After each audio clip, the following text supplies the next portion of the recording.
Shalom jemaat Tuhan.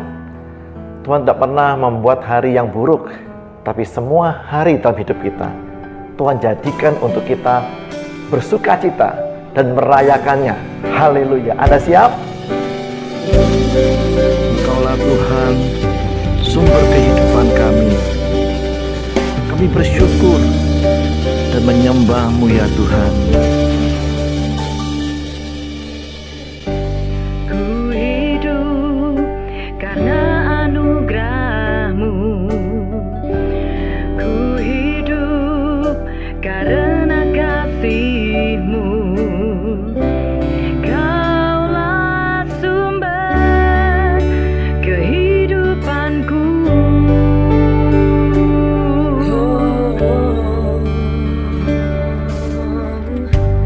Ku hidup untuk menyembah-Mu.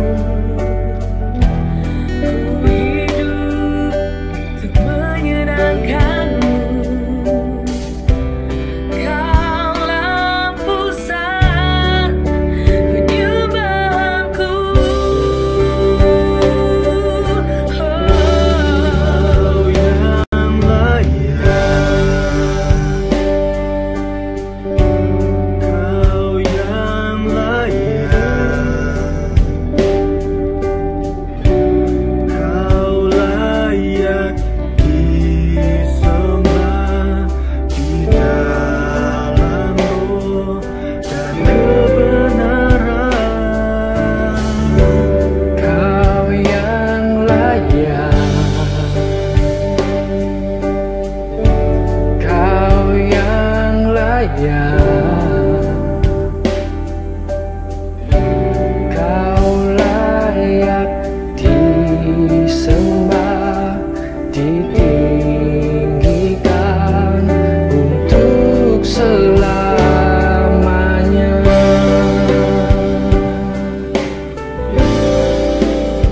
Mari sama-sama nyanyikan. Ku hidup karena anugerah-Mu. Ku hidup karena kasih-Mu. Kaulah sumber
Kau ciptakanku dalam kemuliaan-Mu.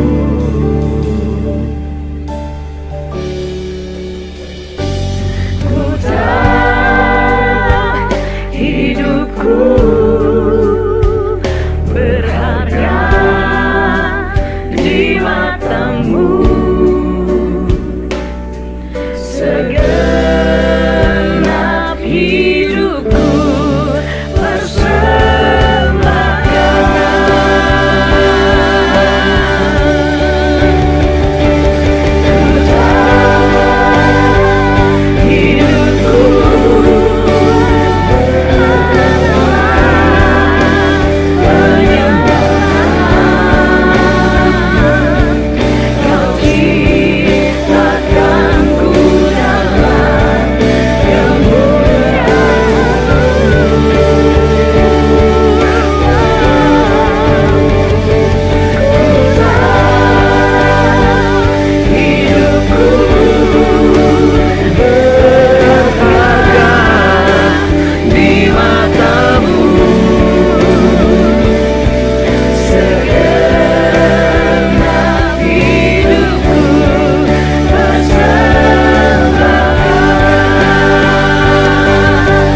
Terima kasih ya Tuhan.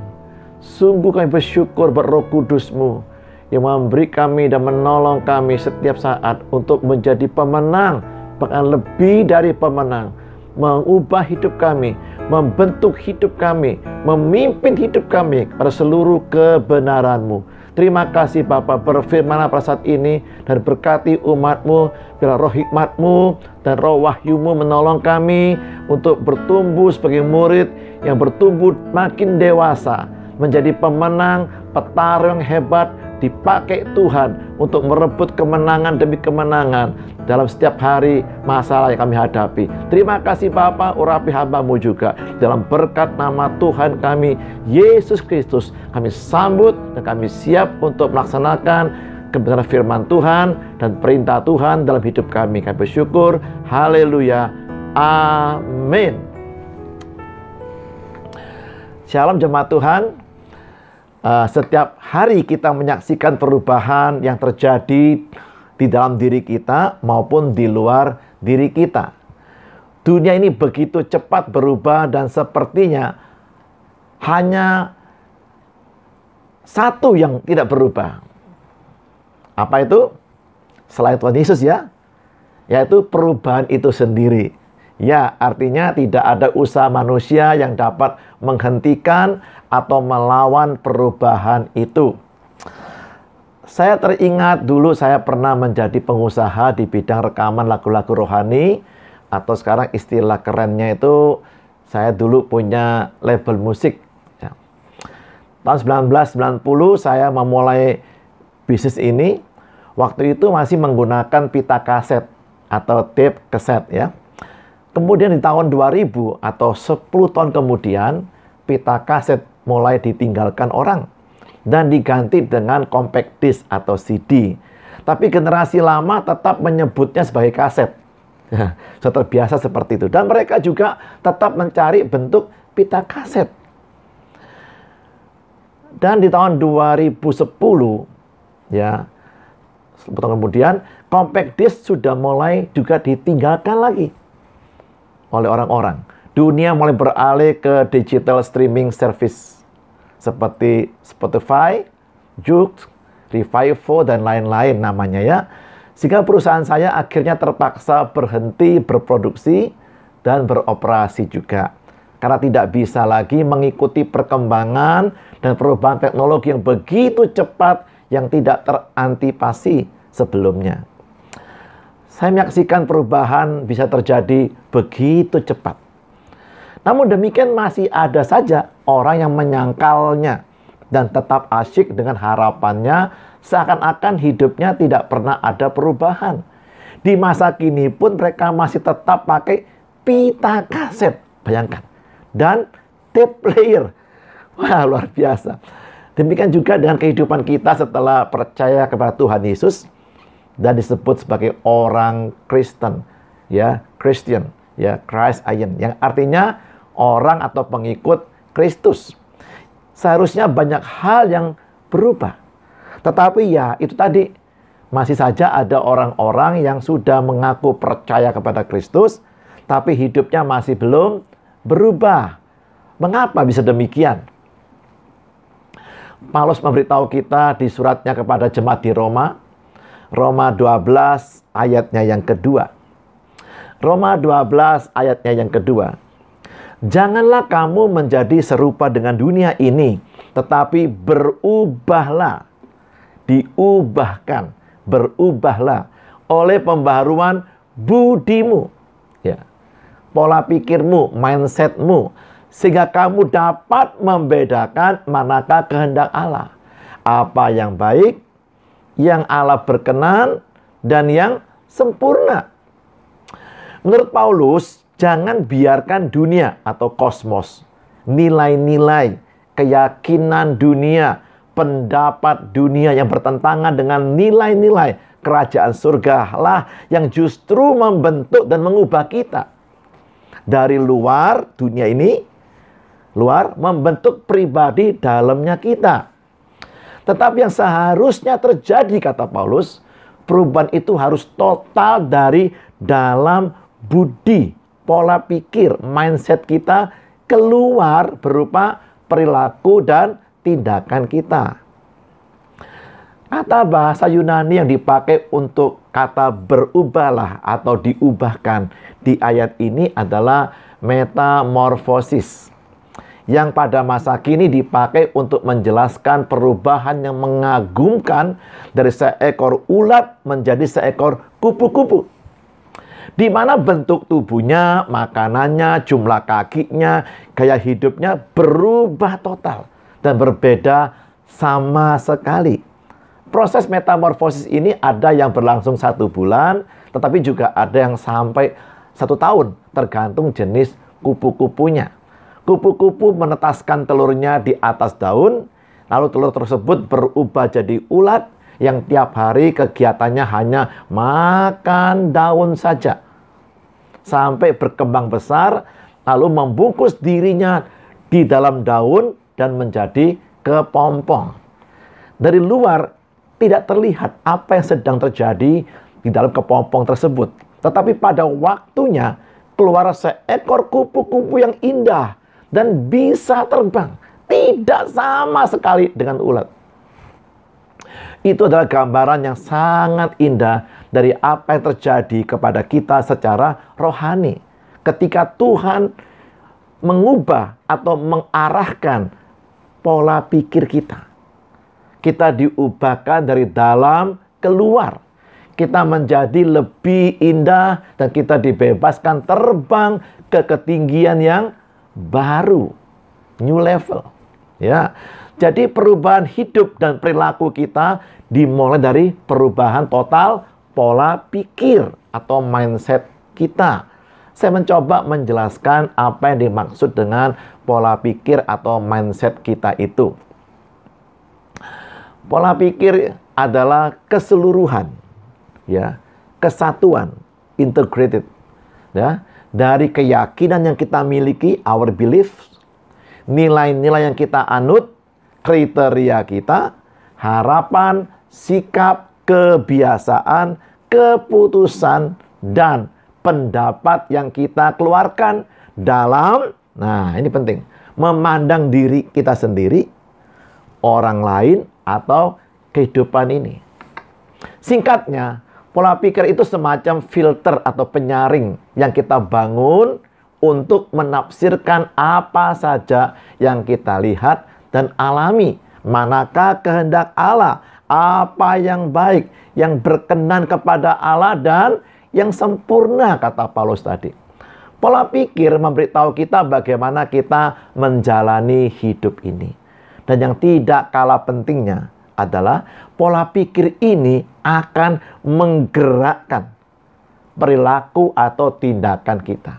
Inilah yang dimaksud oleh Paulus bahwa pertobatan, ya, perubahan hidup seseorang itu dimulai dari perubahan pola pikirnya lebih dahulu. Kala saya masih duduk di bangku SD, saya suka sekali bermain sepak bola plastik bersama teman-teman di kampung saya tinggal. Tetapi kalau ketahuan oleh mama saya pasti disuruh pulang dan tidur siang. Pada awalnya sih saya sangat keberatan, ya, dengan peraturan mama tersebut. Apalagi saya bisa mendengar suara teriakan, tawa gembira teman-teman saya yang lagi bermain sepak bola. Tidak jauh dari rumah saya. Sedangkan saya dipaksa tidur siang.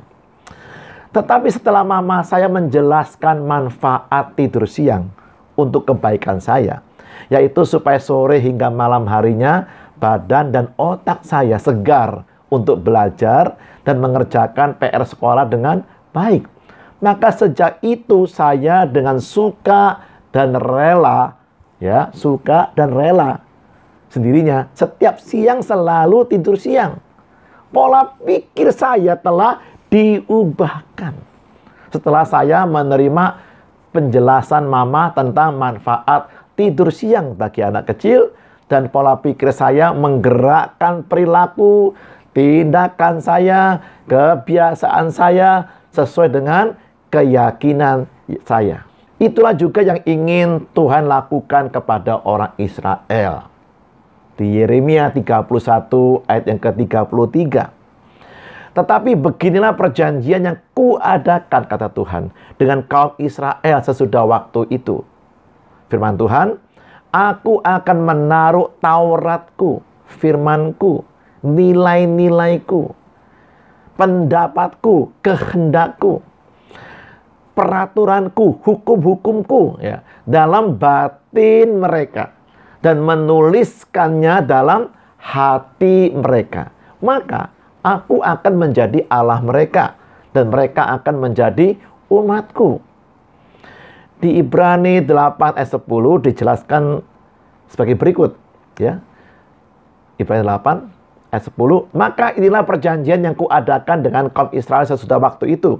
Firman Tuhan, aku akan menaruh hukumku dalam akal budi mereka, dan menuliskannya dalam hati mereka. Maka aku akan menjadi Allah mereka dan mereka akan menjadi umatku. Dari dua ayat ini kita bisa mengetahui bahwa Tuhan itu ingin menaruh dan menuliskan firman-Nya, pikirannya, kehendaknya dalam batin, hati, akal budi, pola pikir bangsa Israel. Tetapi ternyata hati dan kepala batunya orang Israel ini lebih keras dari batu gunung Sinai. Sehingga akhirnya Tuhan menaruh dan menuliskan 10 hukum atau perintah Allah itu di 2 loh batu gunung Sinai. Paulus tadi mengatakan jangan biarkan nilai-nilai dunia ini membentuk dan mengubah hidup perilaku kita. Tetapi biarlah firman Tuhan dan nilai-nilai kerajaan Allah yang mengisi dan mengubah pola pikir kita dan akhirnya juga mengubah hidup perilaku kita. Itulah juga yang Tuhan Yesus ajarkan untuk kita doakan setiap hari di Injil Matius 6 ayatnya yang ke-10. Matius 6 ayat 10, datanglah kerajaanmu, jadilah kehendakmu di bumi seperti di surga. Jadi setiap hari kita harus mendownload, ya, menyerap, memasukkan kehendak Tuhan, kehendak kerajaan surga menjadi pola pikir, menjadi kehendak kita untuk menggerakkan perilaku kita sehari-hari. Haleluya. Tentu saja ada pikiran-pikiran yang mudah dan ada yang sulit untuk diubah. Ada yang cepat, tetapi ada juga yang memerlukan waktu yang lama. Bahkan ada yang baru bisa berubah setelah mengalami peristiwa tertentu. Ya, seperti yang sedang terjadi di berbagai belahan dunia, termasuk juga di Indonesia saat ini. Peristiwa pandemi COVID-19 ini telah mengubah gaya hidup manusia dengan cepat. Di mana dulunya kita tidak terlalu peduli, bahkan susah sekali untuk menjaga kebersihan tangan dengan mencuci tangan sesering mungkin.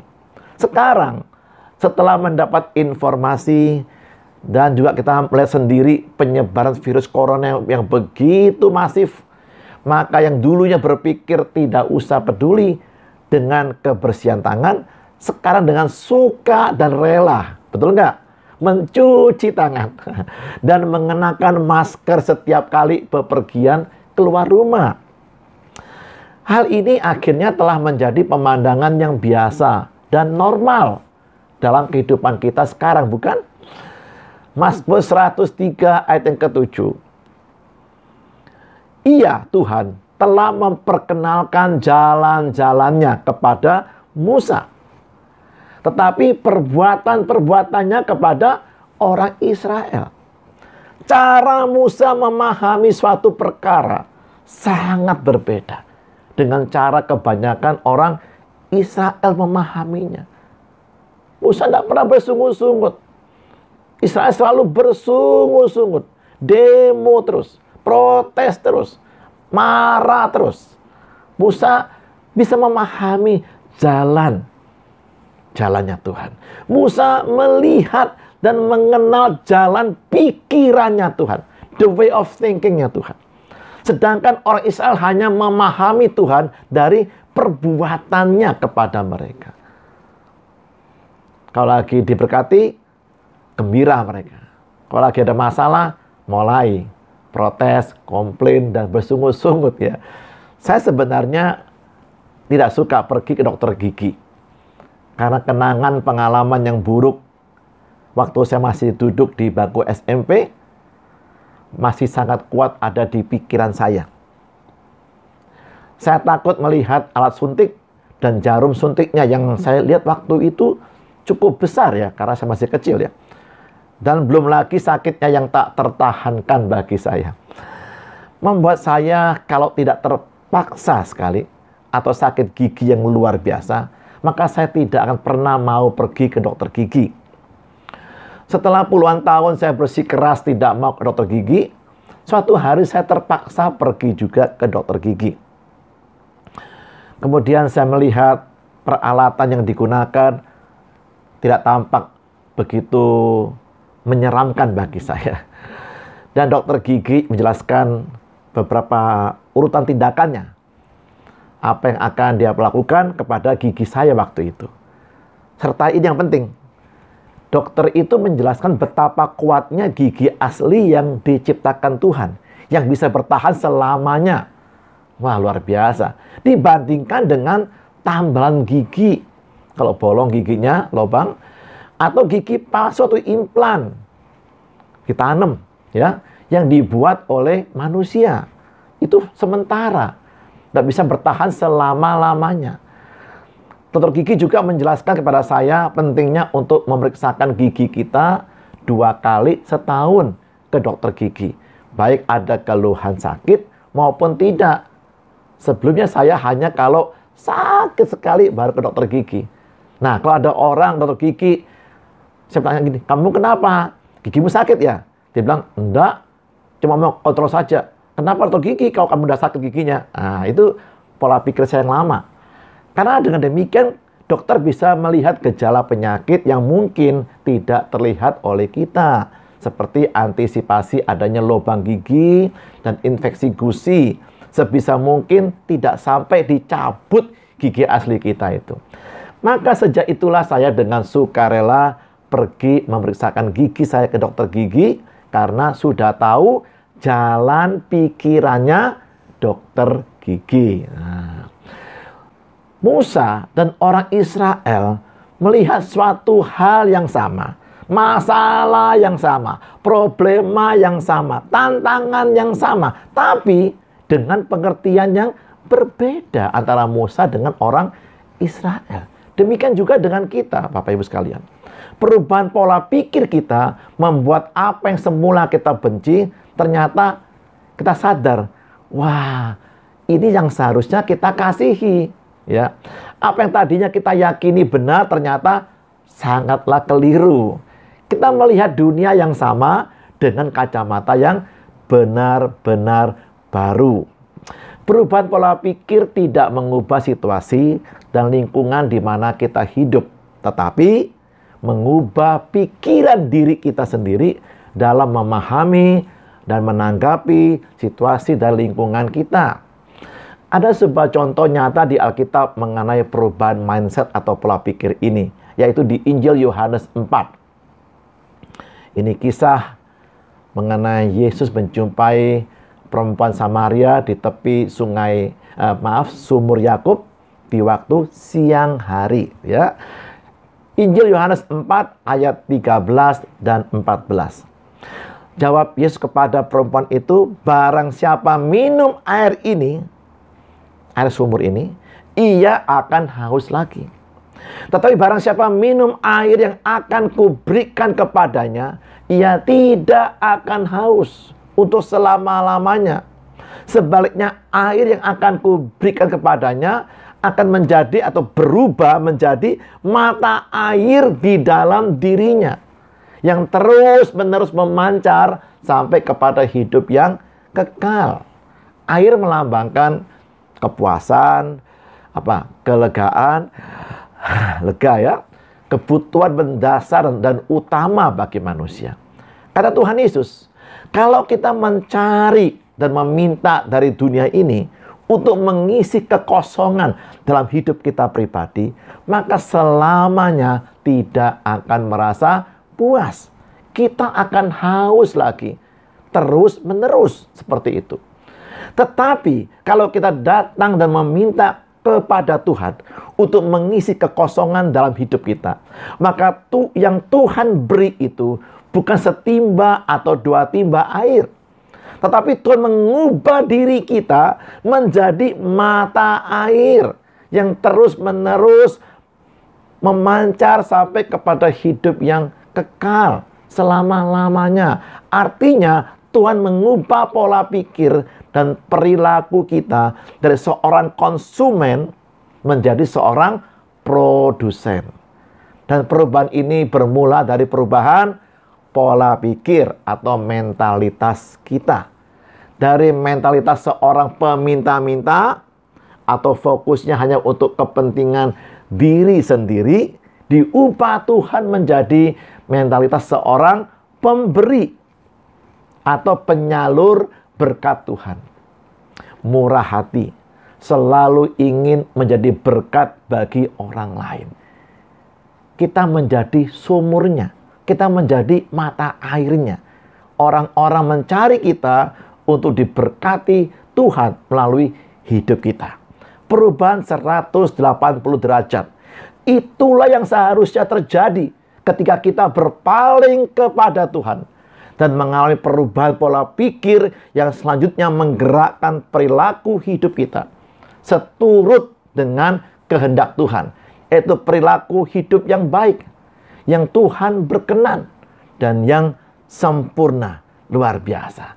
Tuhan Yesus memberkati kita semuanya. Mari kita berdoa.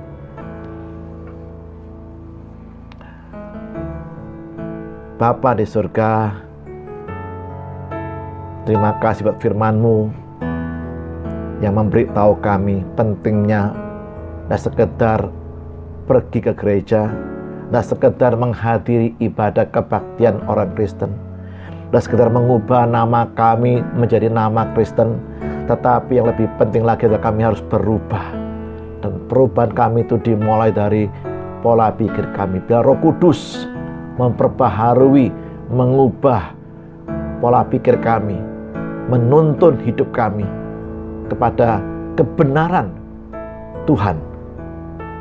Isi kami sepenuh-penuhnya dan roh hikmat-Mu, roh ayuh-Mu, dan firman Tuhan, kebenaran-Mu ya Tuhan, sehingga hidup kami digerakkan oleh kebenaran firman-Mu.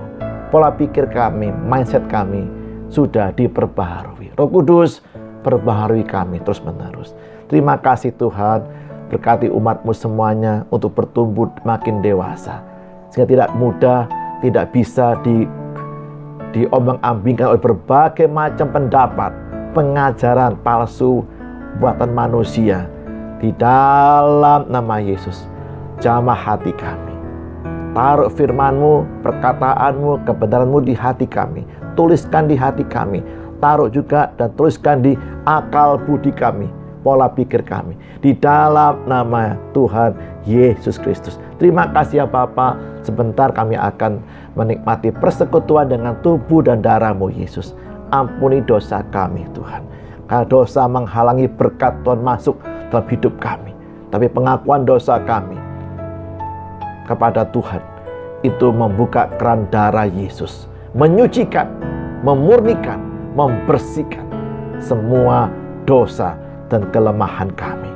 Berkati hidup kami, masa depan kami, terus hidup, berani hidup kudus, dipimpin oleh Roh Kudus dan firman Tuhan, terang firman Tuhan, untuk kami melangkah dalam kebenaran demi kebenaran. Terima kasih ya Bapa. Dalam berkat nama Tuhan kami, Yesus Kristus, kami sambut tubuh dan darah-Mu ini. Haleluya. Amin. Kita akan memasuki Holy Communion, komuni kudus atau perjamuan kudus. Mari siapkan roti untuk kita makan bersama-sama dengan keluarga kita. Saya persilakan. Sudah siap? Kalau sudah, kita angkat tinggi-tinggi roti yang melambangkan tubuh Kristus. Rotinya dipecah-pecahkan. Lambang tubuhnya, hidupnya Yesus dipecah-pecahkan, dibagi-bagikan. Sharing life, hidup yang dibagikan, jadi berkat bagi banyak orang. Kalau Anda setuju, angkat tinggi-tinggi roti ini. Dengar firman Tuhan. Pada malam waktu Tuhan Yesus hendak diserahkan, Ia mengambil roti, ucap syukur atasnya. Dipecahkan, katanya, inilah tubuhku yang diserahkan, yang diremukkan, yang dipecah-pecahkan bagi kamu sekalian. Haleluya. Jemaat yang Allah kasihi, apakah kita percaya bahwa roti yang kita angkat tinggi bersama-sama ini merupakan titik kontak kita untuk bersekutu dengan tubuh Kristus? Kita setuju dengan hidupnya Kristus? Amin. Dalam nama Yesus kita makan sama-sama dengan percaya dan sambil ingat korban Yesus di kayu salib. Mari.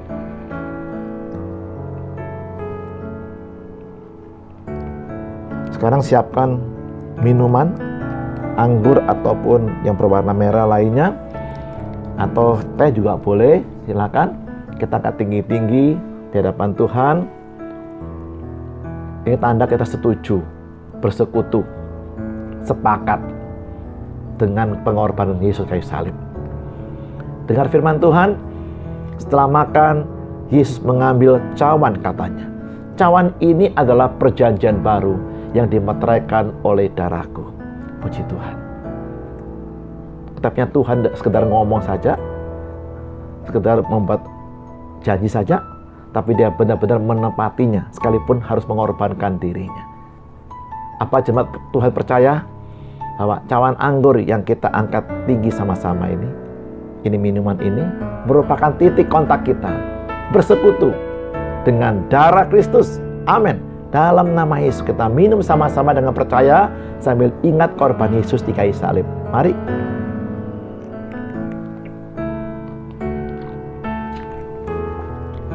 Haleluya. Kita bersyukur kebaikannya Tuhan. Tidak ada orang yang pernah mau mati buat orang seperti kita. Tetapi Yesus Bapa kita, jauh sebelum kita memilih Dia sudah memilih kita, dan Dia rela mati untuk orang seperti kita ini. Mari kita bersyukur kebaikannya, bersyukur Roh Kudus-Nya yang diutus memenuhi hidup kita, memimpin hidup kita, dan tinggal bersama kita sampai selama-lamanya. Haleluya. Amin. Mari.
Mari buka hati kita lebih lagi, biar Roh Kudus berdiam dan berkarya melalui hidup kita.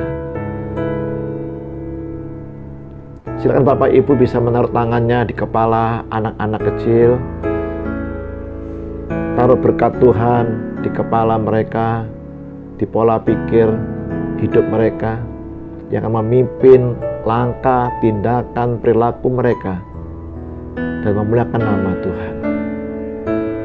Tuhan memberkatimu dan selalu melindungi setiap langkah hidupmu. Tuhan selalu menyinari engkau dengan wajahnya, panim hadiratnya, dan memberi engkau kasih karunia-Nya, kekuatannya Tuhan.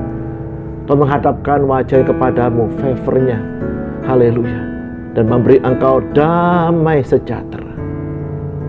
Janji berkat Allah ini dimeteraikan dalam berkat nama Bapa dan Putra dan Roh Kudus, dalam berkat nama Tuhan kita Yesus Kristus yang sudah mati menebus dosa kita, memberi kita Roh Kudus yang memenuhi hidup kita, memberi kita kemenangan demi kemenangan, keberhasilan, keberuntungan, kesehatan, umur yang panjang, kebahagiaan, sukacita, damai sejahtera sampai selama-lamanya menjadi milik kita, anak-anak kita, cucu-cucu kita semuanya diberkati Tuhan dalam berkat nama Tuhan Yesus Kristus. Haleluya. Amin. Selamat hari Minggu dan rayakan kemenangan kita setiap hari bersama dengan Tuhan. Karena engkau diciptakan untuk menjadi pemenang, bahkan lebih dari pemenang. Haleluya. Shalom. Jemaatku